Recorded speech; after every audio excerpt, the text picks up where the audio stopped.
That's the Fun Boy 3 there. Oh, no, that's the new one from the Pet Shop Boys. Yes. And we have them Pet Shop Boys right here in a kind of a Christmas gift to you. See, it's still a Christmas vibe going on. We've got them both there. Guys, great to see you again. Nice to be here Thank again. you so much for coming in. Chris, I must say, you look very different today. Yeah, well, my hair's a bit longer, blonder and curly, and I've got a stylish jumper on. I thought you had a new toy boy with you. It looks like he's from a boys' band. Whereas, of course, tragically, you're showing every year, just like me. There you go. So Christmas is, we've been talking a little bit in a roundabout and sort of like nonsensical way about Christmases gone by. Can you remember a favourite Christmas when you were a kid, or a favourite Christmas present? They're all good, I think, when you're young, aren't they? It's a great time of year, it's fantastic, you know. You just can't sleep, and, you know, presents are always great. We used to get up at about 6 in the morning. Are we talking about the 90s now? I'm talking about the 60s now. I remember you used to get the Radio Times Christmas edition, and that signalled officially, I believe, the beginning of Christmas, when you knew what was going to be on TV over that period. It was the only time we used to get the Radio Times, actually. It was Christmas. You used to get the radio and TV Times. Yeah, that's what you knew. Both of them. Your family would splash out. It was called The Viewer in Newcastle. Yeah. Why would you buy both at times? As if there's going to be different information. Well, they didn't have the ITV in the Radio Times. That's right, they didn't. That's a very recent thing. Very recent thing. Oh, it was a simpler age. It really was. Because I was wondering whether people actually, you know, and it kind of brings us to why you're here, but whether with the availability of media now, how much has changed, whether it's the same sort of thing, because now you've got so many different channels, but also people watch videos, which we didn't have when we were kids, and DVDs, and there's CD players. Music is just more readily available. I think the families must be more fragmented now, wouldn't you think?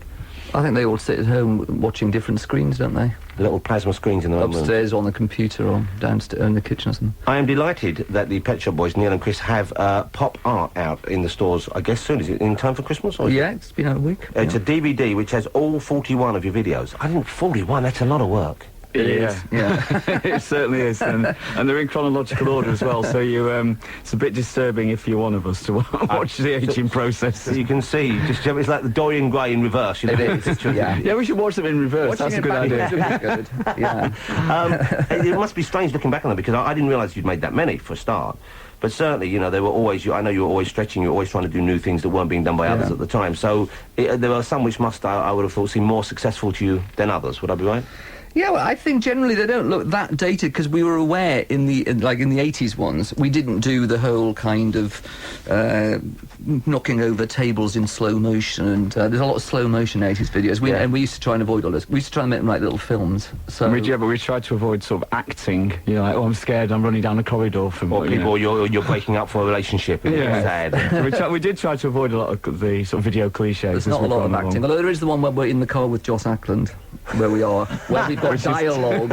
We've got dialogue. How many people can say that? I regret the one in the car with Joss Ackland. Actually, there's a few kind of English character actors crop up here and there. Well, that's what I always liked about your stuff, was the fact that you were tapped into that kind of, that Englishness, really. Yeah. I mean, it wasn't just in the way you presented yourselves and the way you titled your albums, but just it was right through, and the people you chose to work with.